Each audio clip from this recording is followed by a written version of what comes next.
Welcome to a deep dive.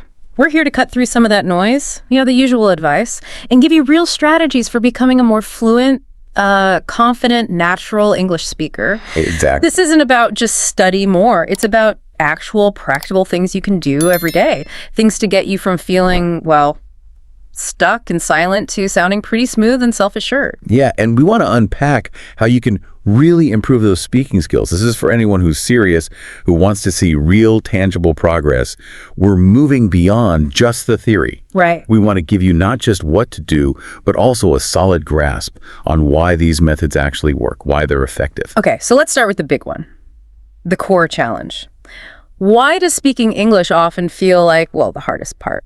Our sources talk a lot about this live performance factor. It's all happening in real time, isn't it? It is instantly. You need that immediate recall, but you don't have time to sit and think or check your grammar or look up a word. Everything you've learned just has to come together right there. And that can be incredibly daunting. Absolutely. Yeah, it really can. And that daunting feeling, it often leads straight into what our sources call the perfectionism trap. Why do you think so many learners get stuck there, waiting until they feel totally ready?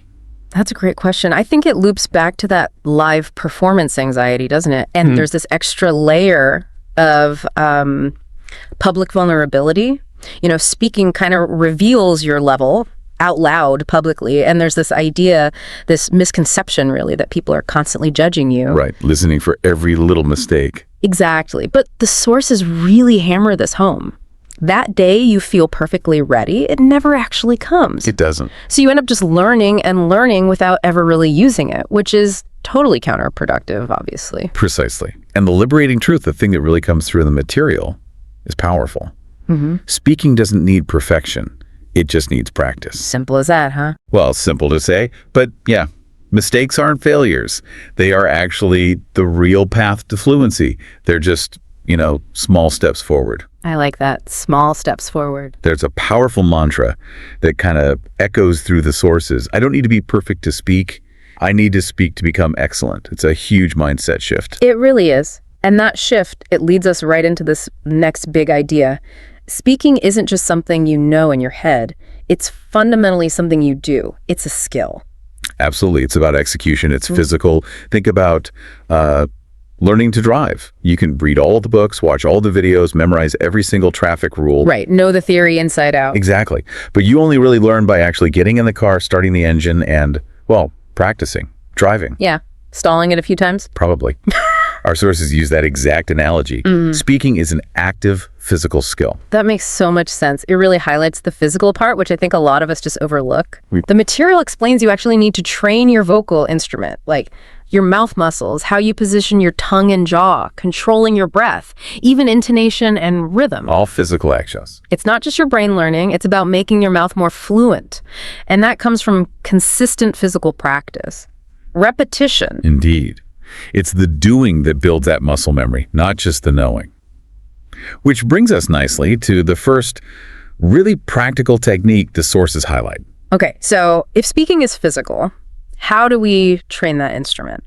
The sources talk about something called the shadowing masterclass. Ah, yes, shadowing. They say it's a really powerful technique. Basically, you listen to native speech and then immediately try to copy it, like word for word, sound for sound, even the emotion behind it. Right. And it's crucial to understand it's much deeper than just, passively repeating words or trying to memorize lines from a movie. So it's not just mimicry. Well, it is mimicry, but it's very active, very focused mimicry. To do it effectively, you pick short clips, maybe just 1 or 2 minutes long. Could be from YouTube, movie clips, podcasts, interviews, audiobooks, whatever sounds good to you. Okay, short clips. Then you listen to just one sentence. Pause the audio and repeat it out loud. The key thing is focusing intensely on copying everything. The rhythm, the stress patterns, the tone of voice, how words link together, the emotion. Wow, okay, so really breaking it down. Exactly. And then you do it again. Yeah. And again, the material really stresses that repetition. It's not a one and done thing per sentence. And the impact of doing that consistently sounds pretty huge. It trains your voice, yeah, but also helps your brain think faster in English, builds muscle memory, sharpens listening, all at once. All at the same time. It's incredibly efficient. It really helps you start sounding more like a native speaker because you're literally copying one over and over. That makes sense. Okay, that's a solid one. Exactly. Now, what about something else the sources mentioned? Something that sounds maybe a bit strange at first. I think I know where you're going. Talking to yourself. Yes, really. I know it sounds like something, I don't know, a bit odd maybe, but the sources are quite serious about how effective it is. It might feel a little weird, especially at the beginning, but it genuinely works. A big reason is it just takes the pressure off. There's no audience. Right, no judgment. Exactly. You can easily weave this into your day, like describe your morning out loud while you're making coffee. Or look in the mirror and pretend you're being interviewed on a podcast. Oh, okay. Or just narrate what you're doing, thinking, feeling. All right, just woke up, feel pretty tired today, didn't sleep great. Or, okay, so today, gotta get a lot done. First up, gym. Just externalizing that inner voice. And the point isn't perfect grammar here, is it? It's more about just getting the words out. Precisely. The goal is movement. Movement in your mouth, getting those muscles working. Movement in your mind, finding the words, and movement in your rhythm. Getting used to the flow of English. Forget perfection for this exercise. You just get talking. That immediate practice without the stress. Exactly. And speaking of immediate feedback, that brings us to another really essential strategy. Recording and reviewing your own voice. The dreaded listen to yourself task. Yeah, I can feel that way. But honestly, most people have never actually heard what they sound like speaking English. They don't realize maybe what words they overuse or where their pronunciation is a bit weak or how their intonation sounds. That's true. You just hear it inside your head, which is different. Totally different. Recording gives you that instant, unfiltered feedback. You hear what others hear. So how do you actually do it effectively? What's the method? It's pretty simple, really. Pick a topic, any topic. Speak about it for, say, 2 or 3 minutes. Record yourself on your phone or computer. Okay. Then, and this is key, listen back. Kindly. Don't beat yourself up. Just listen objectively. Take a few notes on what you notice, maybe ums and ahs, pronunciation, speed, whatever. Right. Constructive listening. Yes. Then try speaking about the same topic again, trying to improve on 1 or 2 things you noticed. The material has a great line. If you can hear your voice, you can shape your voice. I like that. Shape your voice. And it means re-recording, maybe saving recordings over time. Listening back to older ones can be incredibly motivating. You actually hear your progress. That's a really good point. Okay, so we're talking about shaping the sound and the flow. What about the actual words we use? The sources had something interesting on vocabulary. They did. A really crucial piece of advice. Stop learning individual words. Start learning chunks. Chunks, like phrases. Exactly. Small phrases, groups of words that native speakers use naturally all the time as a single unit. Okay, that makes sense. It's kind of how we learn our first language, isn't it? We pick up phrases. We do. Think about things like, let me think, or, you know what I mean? Or, to be honest, maybe it kind of depends, or that's a tough question. Yeah, okay. Those are everywhere. They are. And they're not just individual words strung together. They function as complete ideas or conversational fillers. Using them makes your speaking instantly smoother. And they give you a bit of thinking time, too. Absolutely. Plus, they help you sound more fluent, more natural, even if the rest of your vocabulary is still developing. They're like conversational glue. So how do you recommend learning and using these chunks? Well, start collecting them. When you hear a good one, write it down. Maybe keep a speaking journal or a note on your phone. And then, crucially, practice using them. Say them out loud. Try weaving them into your self-talk or your recordings. Actively put them into practice. Yes. You can use tools like Anki or Quizlet, flashcard apps, especially for collocations. Those natural word pairs like heavy rain, not strong rain. And a quick Google search in quotes like, you know what I mean, pulse, will show you tons of examples of how native speakers use that chunk in context. That's really practical advice. Collect, practice, use context. Okay, so we have shadowing, self-talk, recording, learning chunks. How do we put this all together consistently? That's where the sources propose something really helpful. A 30-day speaking blueprint.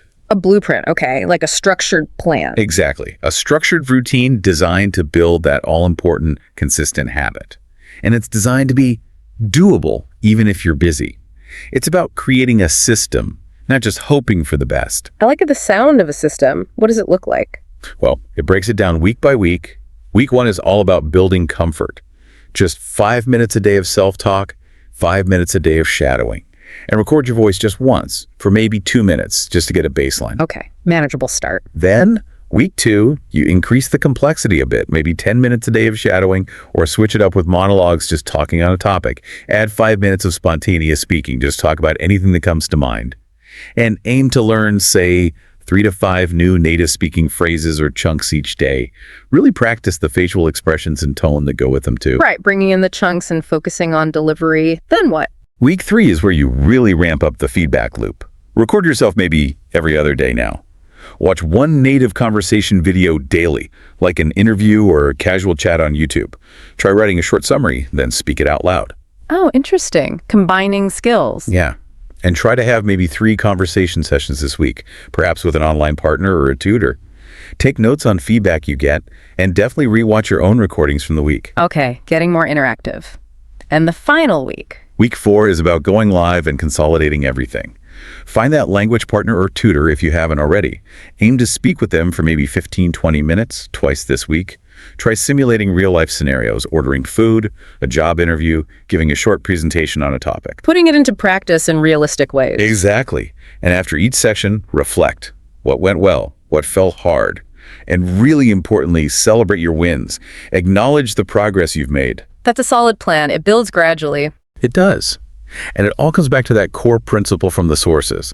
Fluency comes from consistency, not magic. Why do you think people struggle so much with accepting that consistency is the key? That's a really good question. I think maybe we're just constantly bombarded with ads and promises of quick fixes, learn English in 7 days stuff. The magic bullet idea. Yeah. So people keep searching for that secret shortcut.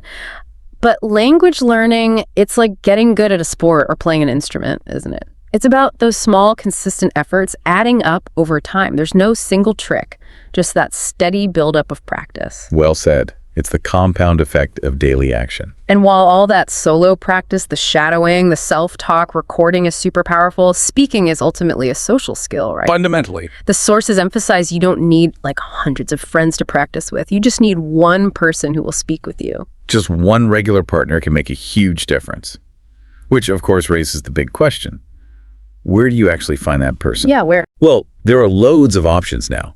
Apps like Tandem or HelloTalk are designed for language exchange. There are Discord servers dedicated to language learning, Reddit groups like Real Language Exchange.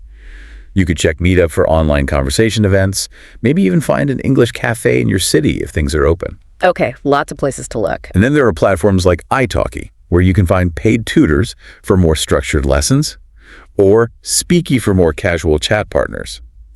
The key thing, as the sources suggest, is to just start simple. Don't aim for deep philosophical debates right away. Probably not. Start with the basic phrases. Talk about easy, common topics. Your city, your job, what you did last weekend. Just get the conversation flowing. It still sounds a bit daunting putting yourself out there like that. It can be. Yeah. But breaking it down helps. And remember, the other person is often learning too. They understand. You just have to be a little brave. Right. Be brave. But you really improve through that genuine interaction. That's where the social skill part really develops and blossoms. Okay, so find someone, start simple, be brave. Got it. Now, let's talk about the mindset again, because the sources really circle back to this. And maybe the most liberating point they make is, you already know enough. Yes, this is so important. They really drive this home. You already know enough to start speaking right now. You don't need to finish another grammar book or take another course before you open your mouth. It's about activating what you already have, believing in it, accepting imperfection as part of the deal, and just speaking every day if possible. And there's a related point about why people give up. Yeah, the patience factor. The sources say most people quit not because of lack of talent, but lack of patience. That rings true. The journey, let's be honest, can sometimes feel boring. It can be repetitive. It can definitely be frustrating when you can't find the right word or you make the same mistake again. The grind. That's part of it. But the sources also remind us that ultimately it's also beautiful, it's empowering, it's genuinely life-changing when you start connecting with people in a new language.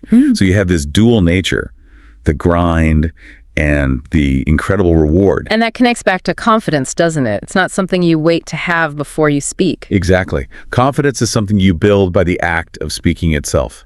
Every single time you speak English, even if it feels awkward, even if you make mistakes, you are becoming a better speaker. Every interaction counts. Every small mistake is just a little step forward. There's this really inspiring quote in the material.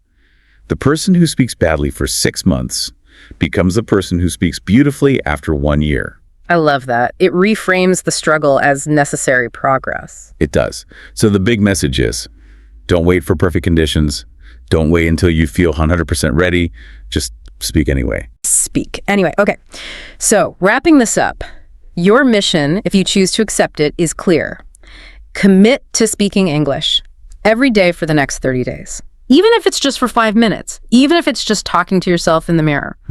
Make that commitment. Pick one specific habit we talked about, maybe shadowing, maybe self-talk, maybe finding that conversation partner, and just dive in. Remember that key idea.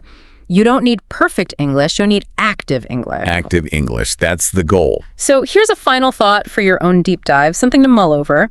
Take a look at your current English learning. How much of it is passive, reading, listening, acquiring knowledge, and how much is active skill building, actually speaking? That's a crucial distinction. And ask yourself, what's the biggest, maybe physical barrier, like just opening your mouth to speak, that you're willing to break through this week to make your English truly active? Speak, record, repeat, improve. And try to enjoy the journey along the way.